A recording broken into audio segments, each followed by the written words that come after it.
Hello everyone, this is Dhirendra Gupta and you are watching me and your channel. आज मैं आप सबको क्लास 10 के मैथमेटिक्स के 3.2 एक्सरसाइज का सॉल्यूशन करके बताऊंगा। और ये जो है एनसीईआरटी बुक है, ठीक है। तो इसमें जानना क्या है 3.2 के लिए कि दो चर वाले रैखिक समीकरण युग्म हैं और उनके ग्राफ की स्थिति को भी बताना है। इसमें ग्राफ खींचते हैं, ज्यामिति निरूपण करते हैं, अर्थात आलेख खींचते हैं। तो आलेख खींचने के बाद आलेख का स्वरूप क्या होता है, आलेख में दोनों समीकरण के ग्राफ प्रतिच्छेद करते हैं या समांतर होते हैं या संपाती होते हैं, इसका पता बिना आलेख खींचे ही लगाने के लिए सीखना है। तो इस चैप्टर में जानेंगे कि बिना आलेख खींचे कैसे ग्राफ के हल के विषय में निष्कर्ष निकाल सकते हैं, समीकरण की स्थिति बता सकते हैं, विरोधी है, अंतर्विरोधी है, आश्रित है या अन्य बहुत से पॉइंट इसमें जानना है, ठीक है। तो इसके लिए क्या करते हैं, पहले सबसे पहले समीकरण के स्वरूप को देखते हैं, रैखिक समीकरण युग्म के, और उसके बाद उसके नियमों को जानना है। फिर उसके बाद इसकी एक्सरसाइज 3.2 के फर्स्ट क्वेश्चन का सॉल्यूशन करेंगे, ठीक है। तो सबसे पहले जानते हैं कि समीकरण का सामान्य स्वरूप क्या होता है रैखिक समीकरण युग्म का। तो रैखिक समीकरण युग्म का सामान्य स्वरूप यह है,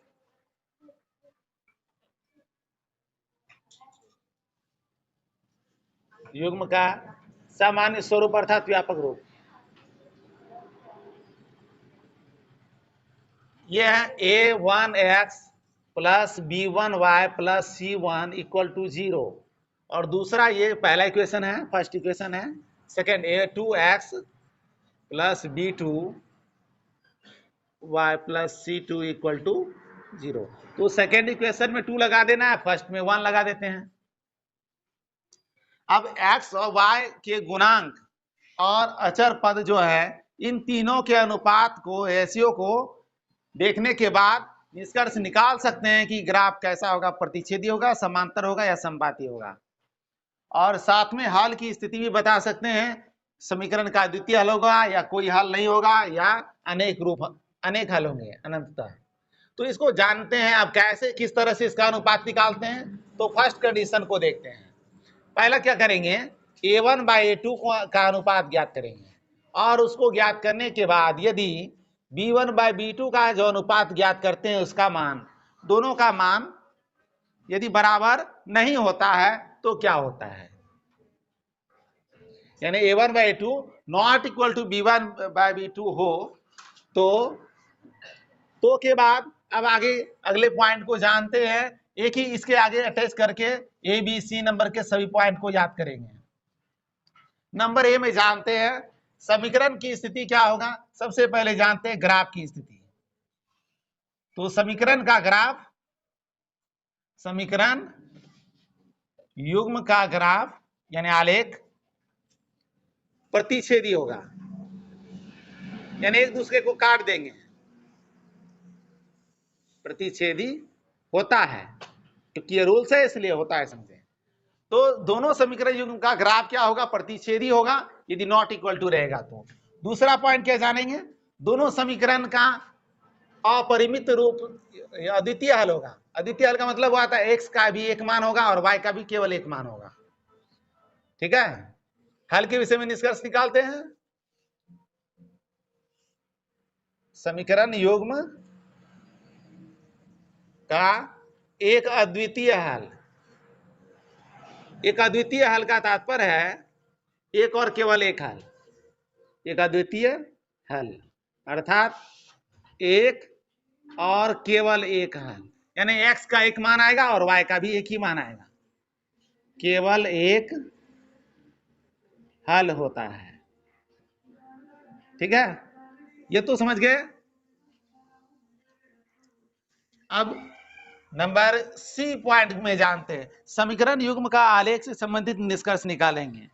तो समीकरण युग्म का निकाय अविरोधी होता है। समीकरण युग्म का निकाय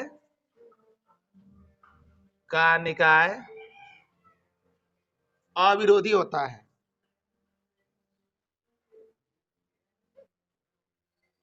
निकाय के बारे में जानते हैं, विरोधी नहीं होता है बल्कि अविरोधी होता है। ये ऑब्जेक्टिव क्वेश्चन को सॉल्व करते समय ये काम देते हैं इन पॉइंट को। अब नेक्स्ट पॉइंट को जानते हैं समीकरण के बारे में। तो समीकरण युग्म संगत होता है। समीकरण युग्म संगत होता है। समीकरण युग्म संगत होता है। तो इस तरह से समीकरण के बारे में समझ गए। तो ये चारों पॉइंट को अच्छी तरह से याद रखेंगे। पढ़ने के लिए क्या करेंगे, यदि a1/a2 not equal to b1/b2 हो तो समीकरण युग्म का ग्राफ प्रतिच्छेदी होता है। फिर नेक्स्ट पॉइंट को पढ़ेंगे इस तरह से, a1/2 not equal to b1/b2 हो तो समीकरण युग्म का एक अद्वितीय हल होता है। फिर इसी के आगे इसी तरह से जोड़ के पढ़ेंगे, ठीक है। अब इसके बाद नेक्स्ट को जानते हैं, नंबर सेकंड पॉइंट। ये तो बराबर नहीं थे, और यदि सभी बराबर होंगे तो क्या होगा, a1 यदि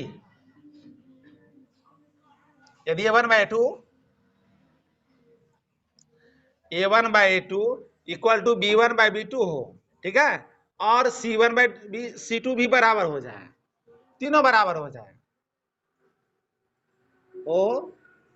तो क्या होता है उसको जानते हैं।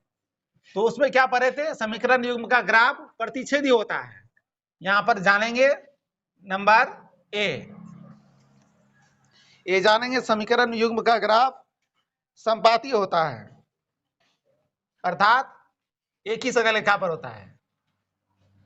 समीकरण युग्म का ग्राफ अर्थात आलेख संपाती, संपाती का मतलब होता है एक ही रेखा पर, एक ही, यानी दोनों समीकरण एक ही रेखा से व्यक्त होंगे, रेखा पर होता है। तो संपाती होता है अर्थात एक ही सरल रेखा पर होता है। दूसरा पॉइंट क्या था इसमें था समीकरण युग्म का एक अद्वितीय हल होता है। और इसमें क्या होगा, जब सभी बराबर होंगे तो समीकरण युग्म का अपरिमित रूप से, यानी अनगिनत रूप से, अपरिमित रूप से अनेक हल,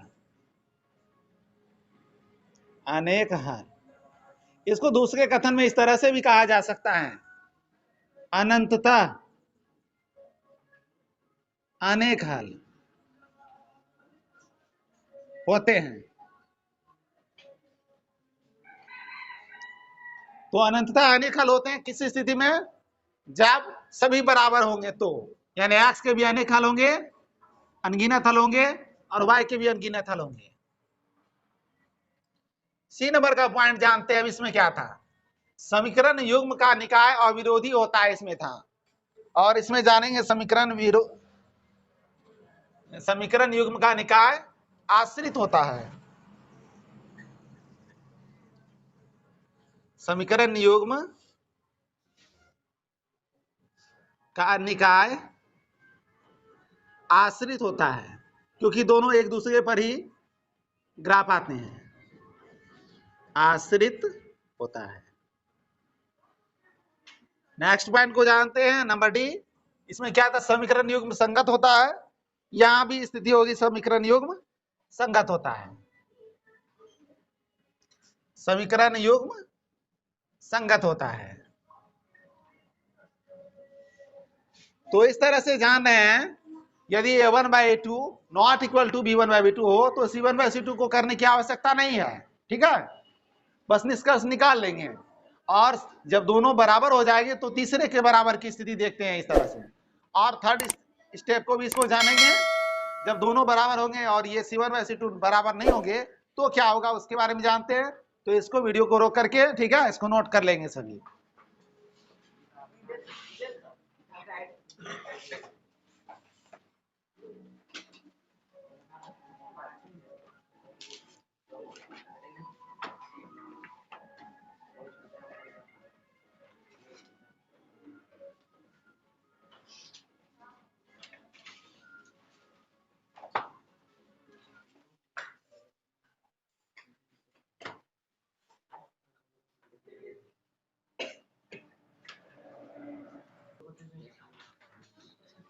अब नेक्स्ट पॉइंट तीसरा को लिखते हैं। तीसरा कंडीशन क्या हो सकता है, तो यदि a1/a2 इक्वल टू b1/b2 तो होगा, लेकिन ये c1/c2 के बराबर नहीं होगा। ठीक है। तो क्या होगा, कैसा तब ग्राफ का की स्थिति क्या होगा, हल के बारे में क्या होगा उसको देखते हैं। वो तो सबसे पहला देखते हैं ग्राफ का स्थिति क्या होगा। ठीक है, तो नंबर ए हो गया समीकरण युग्म द्वारा निरूपित रेखाएं, यानी ग्राफ रेखाएं समांतर होती है, पैरेलल होती है।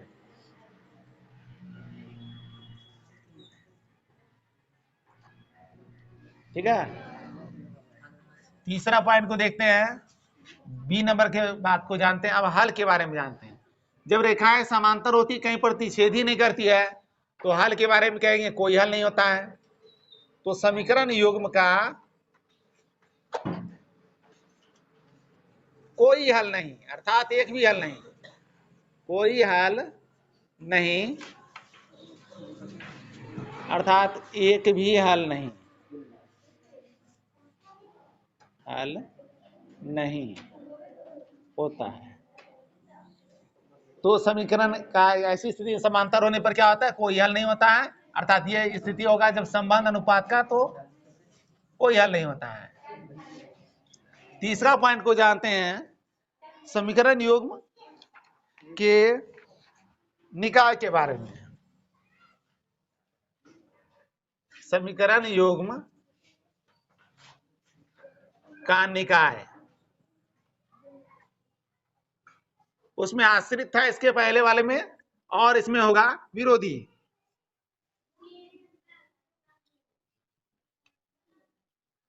विरोधी होता है।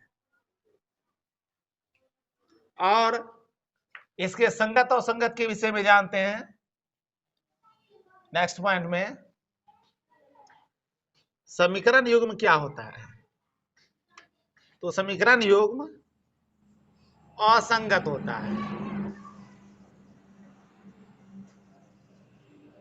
तो इस तरह से आप देख रहे हैं कि केवल अनुपात को जाने के बाद बता सकते हैं कि क्या स्थिति होती है समीकरण का, ग्राफ कैसा होगा, हल होगा या नहीं होगा, समीकरण निकाय क्या ऐसा होगा, और संगत होगा या असंगत। तो इस तरह से इस पॉइंट को याद रख लें, इस अनुपात के आधार पर ये निष्कर्ष निकालते हैं जो ऑब्जेक्टिव क्वेश्चन को सॉल्व करने में सहयोग करेगा, और नेक्स्ट सेकेंड नंबर के क्वेश्चन को सॉल्व करने में मदद करेगा, और फर्स्ट के क्वेश्चन को हल करने से पहले बता सकते हैं हल की स्थिति क्या होगी। ठीक है, तो इसको नोट कर लें।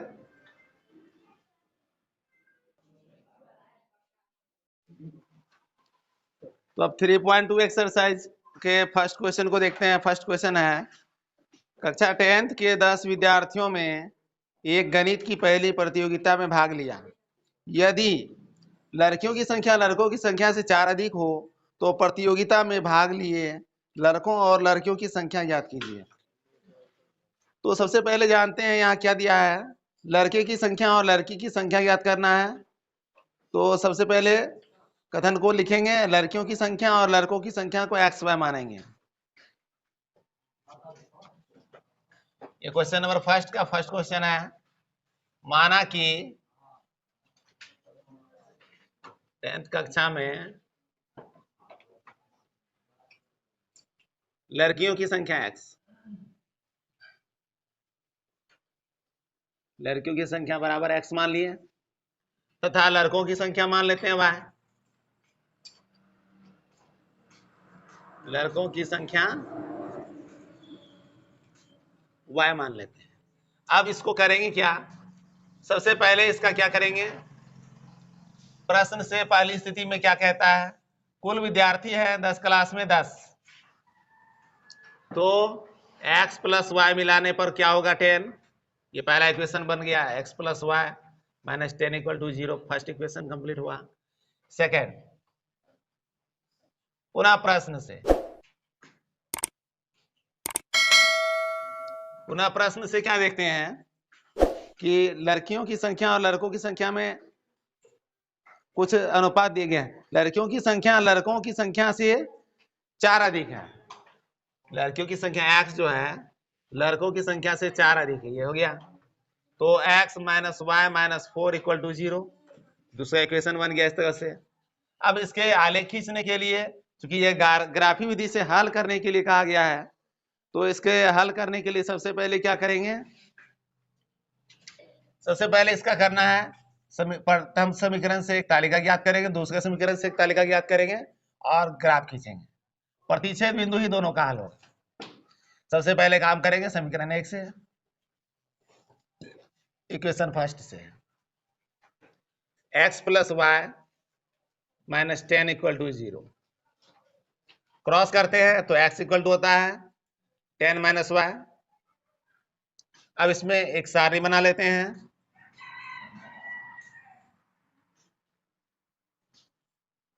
एक्स वाई, y का मान लेते हैं 4 मान लेते हैं, तो x का मान क्या होगा 6। इसी तरह से y का मान लेते हैं 6 मान लेते हैं, तो इसका क्या होगा 4, 10 में माइनस करेंगे। यदि 5 मानते हैं तो 5। ठीक है, हो गया, 3 मान ज्ञात किया, बहुत हुआ। दूसरे समीकरण से लिखते हैं, सारणी बनाने के लिए क्या करेंगे, दूसरा समीकरण लेते हैं, x minus y minus 4 equal to 0। Cross करते हैं, माइनस प्लस हो जाएगा, माइनस प्लस हो जाएगा, और ये सारणी प्राप्त हुआ इसका। अब इसमें भी एक्स वाई का मान को रखेंगे, 1 रखते हैं मान y का, तो 4 प्लस 1 हो गया 5, 2 रखते हैं तो क्या होगा 4 प्लस 2 हो गया 6, माइनस 1 रख लेते हैं तो 4 माइनस 1 हो गया 3, हो गया 3 मान निकल गया। अब आलेख खींचते हैं। आलेख खींचने के लिए सबसे पहले एक्स वाई एक्स की रचना करेंगे।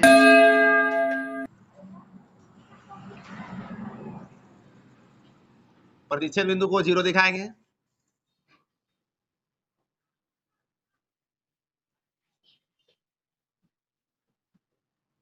दाएं तरफ प्लस होगा, बाएं तरफ माइनस होगा।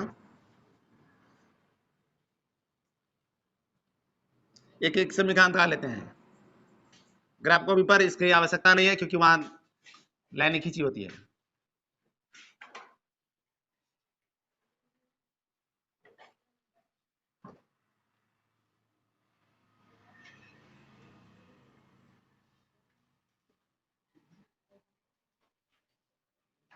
नीचे माइनस होगा, फिर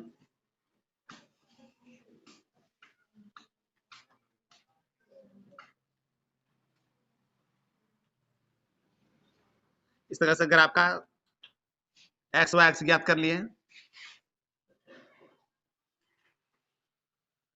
अब इसमें क्या करेंगे, बिंदुओं को के अनुसार एक्स और वाई के निर्देशांक जो दिए गए हैं उससे बिंदुओं को अंकित करेंगे। पहले सारणी को लेते हैं, x का मान 6 दिया, y का मान 4 दिया है, 6 हो गया, y का मान 4 के सामने लेंगे, ये रहा 6 और 4 के सामने बिंदु 6 4। नेक्स्ट क्या है, x का 4 है, y का 6 है, x का 4 लेंगे, y का 6, ये रहा बिंदु 4 6। और क्या लिए हैं, 5 में 5 है, 5 में 5 देख लेते हैं, ये रहा इसके बीच में, तीनों एक ही सकल रेखा में है, मिलाते हुए आगे रेखा खींच देते हैं, थोड़ा आगे की ओर बढ़ा देंगे, आगे पीछे दोनों तरफ।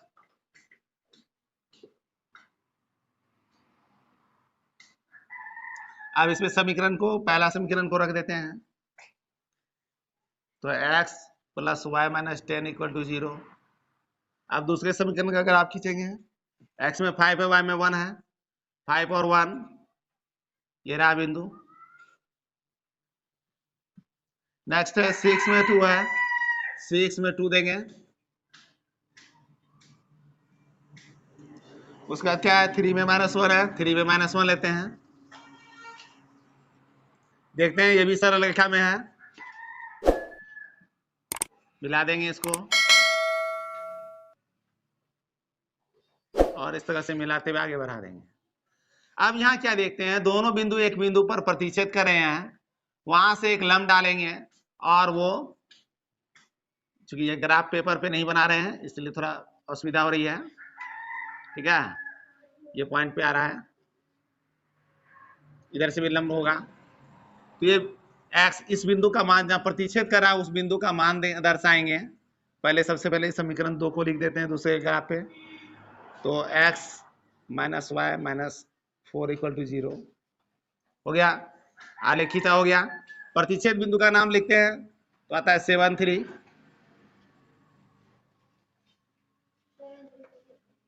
एक्स अक्ष का निर्देशांक ही आया, ठीक है।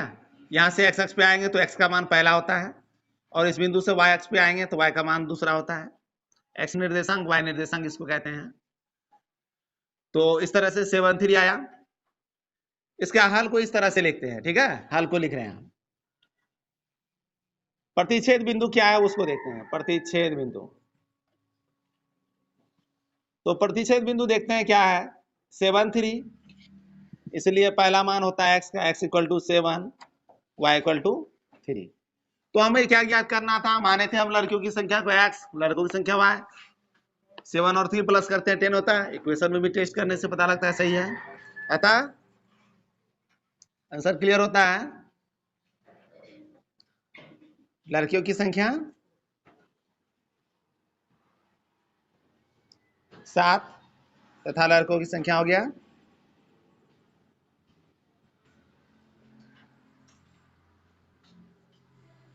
3। इस तरह से आंसर ज्ञात कर लिए, ठीक है। तो ग्राफ विधि से हल करना बिल्कुल आसान होता है, प्रतिच्छेद बिंदु ही हल होता है। इसको नोट कर लेंगे। क्वेश्चन नंबर सेकेंड है, 5 पेंसिल तथा 7 कलमों का मूल्य ₹50 है, जबकि 7 पेंसिल तथा 5 कलमों का कुल मूल्य 46 है। एक पेंसिल का मूल्य तथा एक कलम का मूल्य ज्ञात कीजिए। पहली स्थिति में 5 पेंसिल 7 कलम है, फिर 7 पेंसिल और 5 कलम है। तो पहले क्या चीज का मूल्य निकालने कहता है, एक पेंसिल फिर एक कलम। तो एक पेंसिल का मूल्य को मानेंगे, फिर एक कलम का मूल्य को मानेंगे। ये सेकंड क्वेश्चन है फर्स्ट का। माना कि एक पेंसिल का मूल्य, एक पेंसिल का मूल्य 100 रुपया तथा एक कलम का मूल्य, एक कलम का मूल्य मान लेते हैं ₹y। अब पहली स्थिति में समीकरण बनाएंगे। पहली स्थिति में प्रश्न से क्या कह रहा है कि 5 पेंसिल और 7 कलम दिया है, तो एक का दाम से 5 को गुना कर देंगे, 5x हो गया। 7 कलम में 7y हो गया। कुल रुपया लगता है कितना, 50। क्रॉस कर लेंगे, 5x plus 7y minus 50 equal to 0। Equation first हो गया। पुनः प्रश्न से अब जो है पेंसिल 7 है, कलम 5 है, तो 7x plus 5y equal to 46। रुपया होता है 46। 7x plus 5y minus 46 equal to 0। Equation second हो गया। इस तरह से फर्स्ट और सेकेंड दोनों इक्वेशन बन गया। अब इसे सारणी ज्ञात करेंगे। तो पहला समीकरण को लेते हैं, समीकरण 1 से 5x plus 7y minus 50 equal to 0। 5x equal to 50 minus 7y, x equal to 50 minus 7y by 5। तालिका 1 बना लेंगे। जो भी मान रखेंगे y 7 से मल्टीप्लाई करेंगे और 50 में माइनस करके 5 से डिवाइड करना है। अब मान लेते हैं कि 5 मान लेते हैं, ठीक है। तो 7 5 35 हुआ, 50 में 35 को घटा देंगे, 15 आया, 5 दिया 15, तो आ गया 3। अलग में रफकारी भी करके देख सकते हैं। इसका मान रख के गुना करेंगे, 50 से घटाएंगे, फिर उसके बाद इसको भाग करेंगे। यहाँ 5 नीचे वाला मान रख रहे हैं, y का मान। फिर इसी तरह मान रखेंगे, 0 ले लेते हैं, तो 7 गुना 0 करेंगे 0, 5 से भाग करेंगे 50 को, 10 आ जाएगा। अच्छा, अब मान ले लेते हैं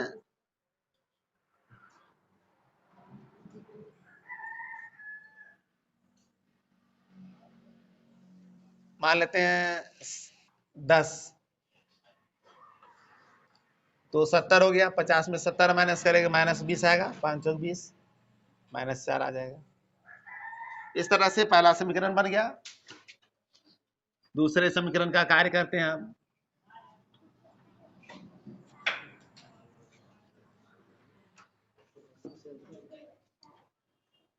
समीकरण 2 से तो सेकेंड इक्वेशन को देखते हैं। 7x + 5y - 46 = 0 है। 7x = होगा 46 - 5y, x = होगा 46 - 5y/7। सारणी बना लेंगे। एक्स वाई का मान को रखते हैं, y का मान जो भी रखेंगे, ठीक है, और 5 से मल्टीप्लाई करके 46 में माइनस करके 7 से डिवाइड करेंगे।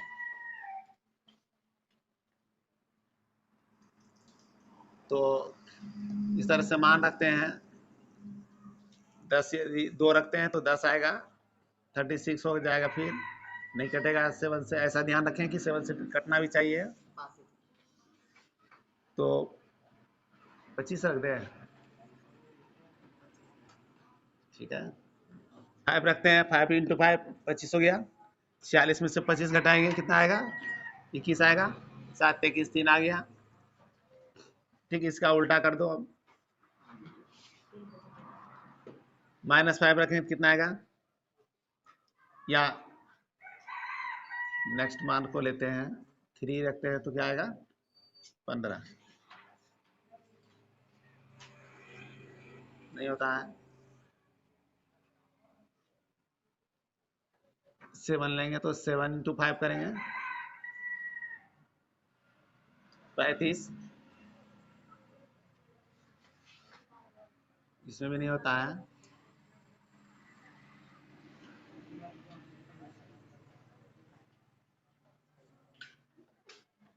और यदि इसमें मान लेते हैं, नेक्स्ट मान को लेते हैं, कुछ पॉइंट में भी मान आ सकता है, उसको भी लेकर के बना सकते हैं, ठीक है।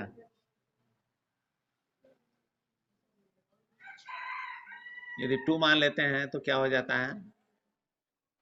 10 हो गया, तो बचता है कितना? माइनस करेंगे 10, 36 आएगा। 5 7 35, 7 पॉइंट हो गया। 1 बचा था ना, 1 7.1। 7 के बाद एक पॉइंट देख लेंगे आगे, कोई बात नहीं है, हो सकता है अगर आप।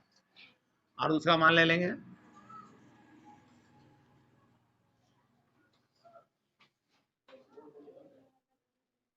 -2 ले लेते हैं, ठीक है।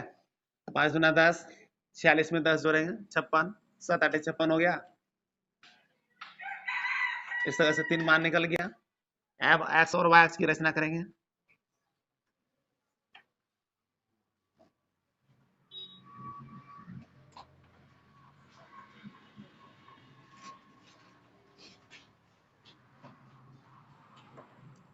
फिर दाएं तरफ प्लस और बाएं तरफ माइनस के मान को दर्शाते हैं।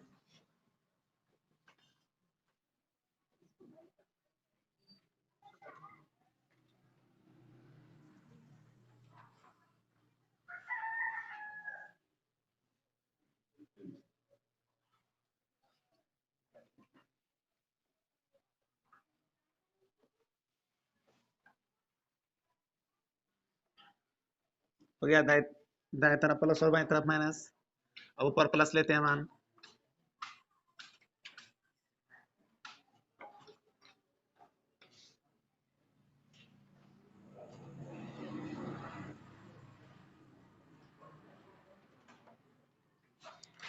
नीचे माइनस लेंगे।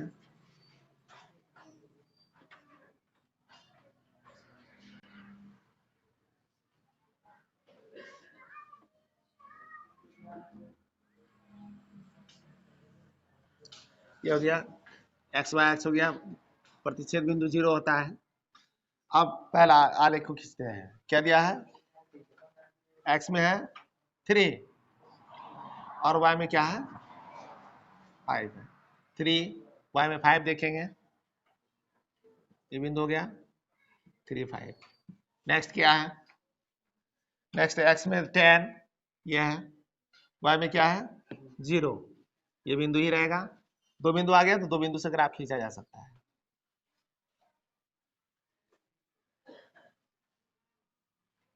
नेक्स्ट लेते हैं हम तीसरा जो है -4 और 10 नहीं आ रहा है इसलिए नहीं लिए इसको। नीचे ऊपर 10 यहाँ ऊपर से आएगा इसलिए नहीं ले रहे हैं हम। मिनिमम 2 मान होना चाहिए। दूसरे समीकरण में देखते हैं 3 और 5 दिया है। 3 5 ये प्रतिच्छेद बिंदु ही इसका भी निर्देशांक आ रहा है। दूसरा मान लेते हैं -2 और 8 है। -2 और 8 को +8 को देखते हैं, ये बिंदु आ रहा है और इस तरह से ग्राफ खींचेंगे तो इस तरह से जा रहा है, ग्राफ खींचा जा रहा है। बिल्कुल देख रहे हैं प्रतिच्छेद बिंदु है 3 5 पर प्रतिच्छेद कर रहा है। दोनों पर समीकरण लिख देते हैं।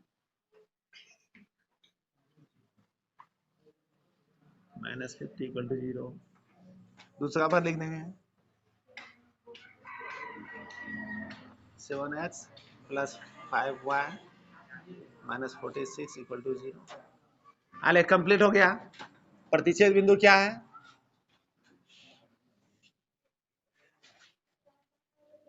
प्रतिच्छेद बिंदु है 3 5। x का मान क्या हो गया? x = हो गया 3, y = 5। ये आंसर हुआ। एक पेंसिल का मूल्य क्या हुआ? 3 रुपया और एक कलम का मूल्य 5 रुपया।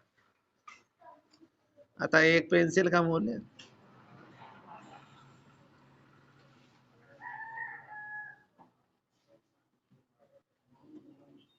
5 रुपया हो गया तथा एक कलम का मूल्य